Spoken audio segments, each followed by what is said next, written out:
They are Filipino, yet their countenance shows how different they are. It is a paradox of cross cultures, and so it has been with Chinese Filipinos, or Tsinoys, for centuries.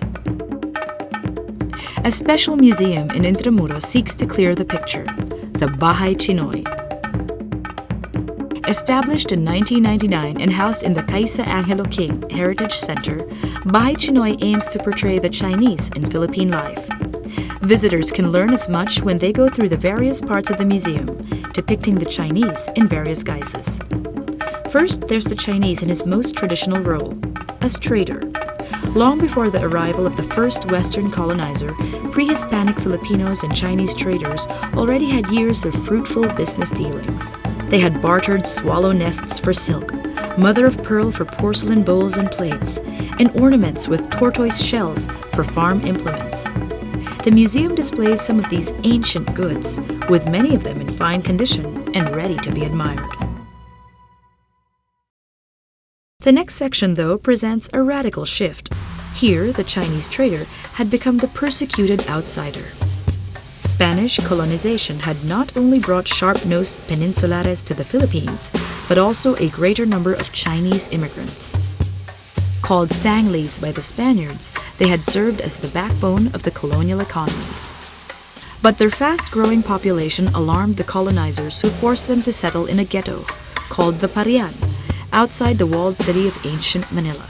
Worse, the Sanglis were often mistreated by the Spaniards, which sometimes escalated into large-scale massacres. Despite this, the Chinese not only survived, but also thrived. A reproduction of the Puerta del Parian facade will lead guests to the next section, where lifelike and life-size Chinese figures in all kinds of roles are on display. Merchants, traders, vendors, barbers, carpenters, cobblers, public readers. For many of the Chinese, they also assumed another role, as Catholic convert. Their conversion to Roman Catholicism allowed them to move out of the Parian and resettle elsewhere. A good number of them worked as artisans and craftsmen for the Spanish friars. On close inspection, the different religious statues and elaborately decorated altars on exhibit do show unmistakable Chinese features.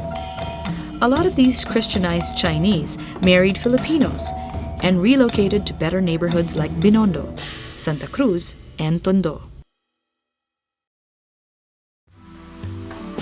The two-story bahay na bato, or stone houses they built, reflected their improved status in life. These often had a sari-sari store that sold a variety of products and a tool shed on the ground floor. The upper floor, on the other hand, served as the actual family residence. Here, the Chinese shed their image as merchants and traders and stepped into their roles as household heads and managers. Certain furniture pieces, kitchen utensils, and food processing techniques also reveal strong Chinese links. The last years of Spanish rule saw the Chinese and the Chinese half-breeds adopting another role, as patriot. Like the Filipinos, they had had enough of the abuse the Spaniards constantly inflicted on them. Encouraged by European ideals, a lot of them joined the Philippine reform and revolutionary movements. Several of the men and women the country honors today as heroes, including the great Malayan himself, Dr. Jose Rizal, actually have Chinese blood. This section of the museum pays tribute to their sacrifices. World War II forced the Chinese to take on yet another role, as guerrilla. During the Japanese occupation, they formed guerrilla units and fought alongside their Filipino comrades, and fought just as valiantly. Today, many Chinese Filipinos hold top positions in different fields, especially in business, community development, and government. Their role continues to impact Filipino daily life and help shape the future. History has witnessed how the identity of the Chinese in the country has evolved through the centuries, shifting from one role to another to respond to the needs of the times. For a long time, Chinese Filipinos struggled to know themselves, to confront who they truly are, and to determine what part they should play in Philippine society.